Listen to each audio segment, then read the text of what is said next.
the last 2 years of playing tennis, I've had the opportunity to play with some of the world's best players in a match and training environment, including Jack Draper, Lorenzo Musetti, Alexei Popyrin, Jerry Shang, Miomir Kekmanovic, and that's just to name a few. And in today's video, I'm going to be breaking down 5 things that I learned from them, which I've implemented in my game to help me improve at the fastest rate possible, and that you can also do to level up your tennis game. And one of the main experiences I'm basing this off was when I played against Lorenzo Musetti at the UTS, I think back in October of last year. And I really got an insight into his training environment because he was training there, he had his coach, he had his team, and we went through 2 or 3 practices, not all of which was on camera, but I really got an insight into how someone who's, I think, top 10 in the world really behaves, acts, his mannerisms, and stuff like that. I've also had the chance to compete in videos were facilitated through Dunlop with Draper, Popyrin, and other players, and obviously there I got a really good insight of their mindset, their strategy, but also how they are as actual people. I've got a chance to interview them as well. So all of this video is going to be based on all of those experiences. If you want to check all of those videos out individually, there'll be a link in the description where you can check them out on my main channel. But on this channel, I'm going to be actually breaking down what I took from those experiences and how you can learn from them as well.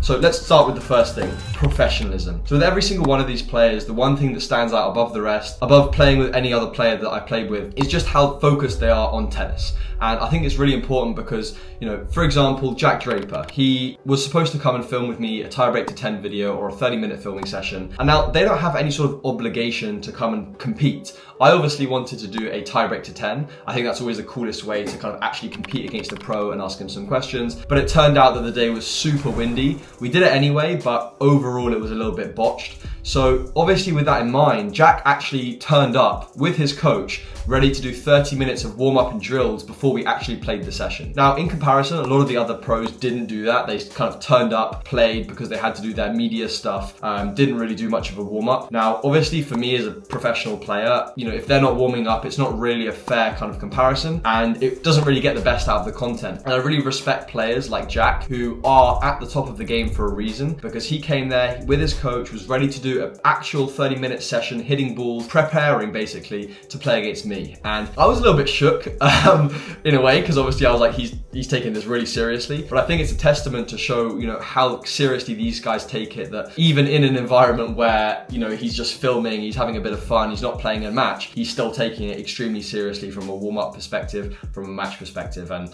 you know, maybe he gives me a bit too much credit for, you know, I guess he's very competitive and doesn't want to look bad on camera and lose and stuff like that. But with that being said, I was very impressed by that. And another example of this is Lorenzo Musetti, like I talked about previously. You know, he turns up to his practice session and he's working on drills with the strength and conditioning coach from maybe 30 minutes beforehand. So I thought I turned up early for filming to prepare everything and get ready, and he's already on court doing sprints, side to sides, cone shuffle drills, ball catching drills as part of his kind of activation of his warm-up. He then goes on to do some bands and all of this other kind of stuff, and that just kind of showed me that there are levels to the game. You know, doing a 10-minute warm-up before you go on court or a 15-minute warm-up isn't good enough if you're trying to be competing with these guys, because they're there an hour before doing stretching, then coming on court 45 minutes before doing all of these drills. And I think that professionalism is something we can all learn from as players, to kind of embody that, you know, professional mindset that, you know, let's say you're going on court and you play a club level tennis or something like that, you know, do a 10-minute warm-up. I'm not saying do an hour's warm-up, but I'm saying do a warm-up where you're going to be ready for the session and you can actually start improving instead of spending the first 20 minutes, oh, I'm cold, you know, not feeling the ball, and then you get injured or something like that. It doesn't make sense. And so that's something that I've incorporated into my sessions, is turning up at least 45 minutes before the session starts, doing heart raiser warm-up, then dynamic stretching, then activations, then followed by some movement on court. And it's really actually helped me, as soon as that first ball's hit in the session, start working and improving, because that's actually what training is for. You know, you're there to improve, not to just hit balls. So that's the first thing. The second thing was how emotionless these players were. And I'm not meaning like in a psychopathic way or in a way where they don't care. I think the one thing in training, especially that I see at kind of a more of a junior level, or potentially players that aren't as good, is that they get so emotional when they make mistakes. I've done it as well. I'm not saying I'm perfect. When these top guys are training and they make mistakes, no emotion. They know that it's part of the process, and they know how to get over it and get over themselves and start working on the next ball. I won a quarter against Musetti in our training session, no emotion at all. He comes out for the next quarter, he destroys me. And I think that's a testament to them kind of understanding the game, being in the game longer, but also having this level of emotional control that's almost scary to the average person. And I think we as players that aren't that good, I'm obviously generalizing, but me as a professional and everyone watching this, I guess if you're not a professional, can learn from how they're able to control their emotions and not let their emotions have the power. For example, when you lose a match, right, you're super annoyed. I'm annoyed, and I've had this personally recently, and I'm like, oh, I just don't know if I want to carry on playing tennis and all this emotions, this kind of noise in your head. And what you're doing is you're giving your opponent power. He has the power to over you and your emotions by beating you, because if you'd won, you wouldn't have had those thoughts. And so part of that you condense down into a point, a game, a match, a week, whatever it is. And fundamentally, you don't want to give power to anything other than yourself. And if you can retain that power, there's nothing wrong with taking a break or not wanting to play. But fundamentally, make the decisions for the right reasons and use that to become a better tennis player over the long run, because it's very emotionally draining going through these ups and downs, which we've all had as tennis players. You need to try and make that a bit more steady to then start improving at the highest level, because that's what these guys do, and that's something that I've learned the hard way many times, and I'm really trying to work on, because I think that will make me a better tennis player, a more resilient tennis player.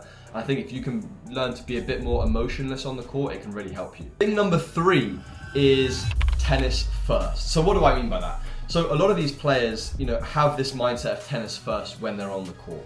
And I think that you see it mostly at club level, where you see two guys playing and they're having a chat, they're playing. And that's completely fine. If you're playing tennis for leisure, no problem. But if you're someone that actually is wanting to improve in that session, or you want to work on something, actually work on something. If you're on the court, tennis is the main focus. Getting that improvement is the main focus, and the time is limited. You only have a certain amount of hours on court each day, and you have to make the most of that. And that's something I definitely saw having experiences to train with guys like Ray Sakamoto, Yibing Wu, Jerry Shang at IMG Academy, is that when I was properly in a training environment, nothing to do with filming, they were on it all the time, super focused, super dedicated, no chit chat in between, super long, like sessions. So I'll give you another example. When I was playing at kind of regional, national level, 16, 17 years old, you'd do a tennis session and you'd play, let's say you do a drill, consistency drill, you do kind of 3 or 4 or 5 minutes on, then you go and take a water break for 3 or 4 minutes. And in that session with Jerry Shang, I think I did about 25 minutes, 2-minute water break, 25 minutes, 2-minute water break. The time on court was so much more than what I was used to. I was physically dead after that session, but fundamentally you get the picture that when they're on court, they're super focused on this one thing. And I think that I really learned from that when I have my sessions now, I'm consciously thinking in the water break, like, oh, let's get going again. Let's start, because it's so easy to just have a chat or have a talk, and suddenly you're out of the flow. Then you get back into it. It's a bit like, oh, what's this? So staying on task and having tennis first when you're on the court, only thinking about tennis is really important, because it's very easy to start thinking about what you're going to have for lunch, where you're going to go for dinner, all of these other things that we have in life. And I'm not saying those things aren't important, but if you want to improve at tennis, you actually have to dedicate yourself when you're on the court to focusing what you're doing on the court.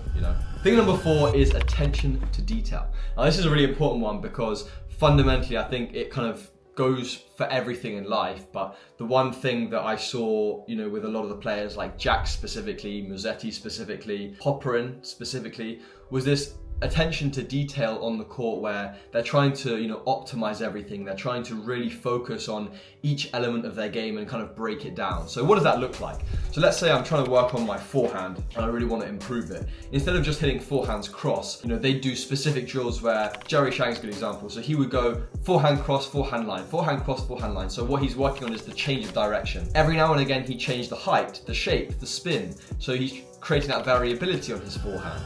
And he'd do that for like a 5-minute block, way longer than would be like normal to work on it, I felt. So what I could tell there is he's specifically trying to target a pain point on his forehand to increase the feel, to increase his ability to be adaptable, and specifically focus on that one thing for an extended period of time. So we actually did a drill where I think it was forehands cross to try and hit a target, and that was working on the depth of the forehand. And we did it for 20 minutes straight. 20 minutes of forehand cross, super intense. I was working so hard, but I didn't understand why we were doing it for so long. But fundamentally, the lesson that I took away from that was, if you really want to make something better, you have to put such a disproportionate amount of focus on that one area for an extended period of time to see improvement. Because it's no good just hitting forehands cross, because are you actually working on one thing? No, if you're working on width, try and break, the inside tram line as many times as possible within 20 minutes, and do it for 20 minutes. If you're trying to go for depth, try and get it past a cone or within 1 meter of the baseline for 20 minutes. If you're trying to work on changing line, go 2 cross or 3 cross 1 line for 20 minutes. 20 minutes is an arbitrary number. You can do it for as long or as little as you want, but actually having a focus and attention to detail of what you want to work on is really important.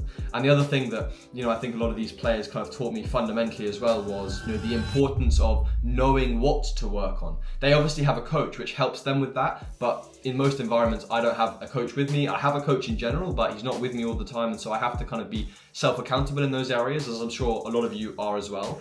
And from that perspective, knowing what you want to work on is just as important as actually working on it. Because if I go into a session, I have no clue what I did wrong in the last matches that I played, or I have no clue what I want to, focus on to actually improve, how am I going to improve?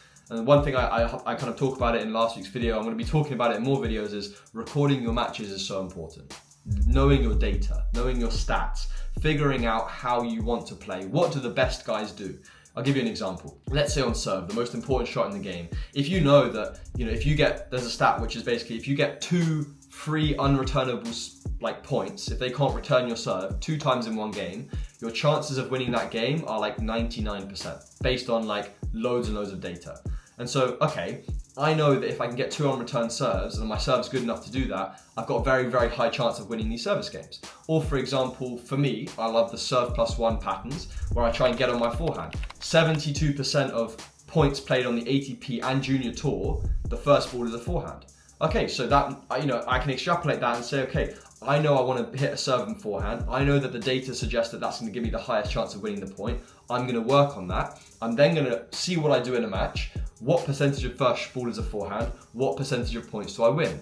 You can go down the rabbit hole on where do I go, what spin do I play. I think it's fundamentally understanding it. But if you know that you're going to win more points if you can return to their backhand and their forehand, but you realize I'm playing 50% to both sides, well then try and work on it and try and hit 70% to their backhand, because you're going to win more points. That's something which I'm going to be talking about in a lot of upcoming videos, and I have an upcoming project which I'm going to be trying to provide value and help you guys with, and teach you some of the things that I've been working on in my game and how I analyze things, what I've learned over that process of doing that, and how you guys can learn from it as well. So there'll be a link in the description where you can join my mailing list, so you'll be the first to hear about it when that comes out in the next couple of weeks, which is very exciting. I'm super excited.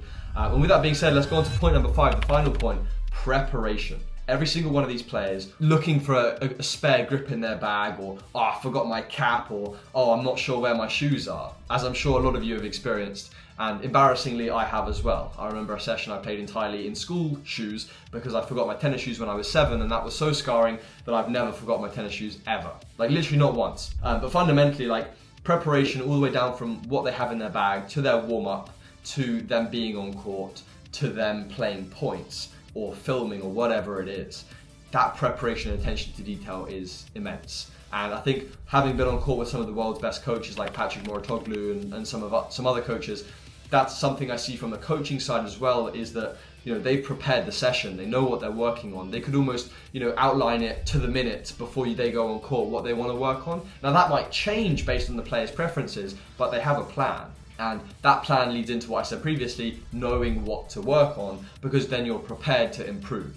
It's going to be much easier if you go on court and say with your training partner, your mate, your friend, your doubles partner, whatever, today I really want to work on being aggressive, so we're going to do 10-minute warm-up, we're then going to work on these 3 drills, and then we're going to play some points because it's fun at the end. And I'm going to try and work on those things in the points. And suddenly you have a very clear session plan where you're working on one thing with a specific focus, attention to detail. It's easy to be a bit more emotionless, like we talked in the second section, because you know what you're working on, and if it's something you do well, you'll feel good. And if it's something you don't do so well, you kind of expect it to be difficult.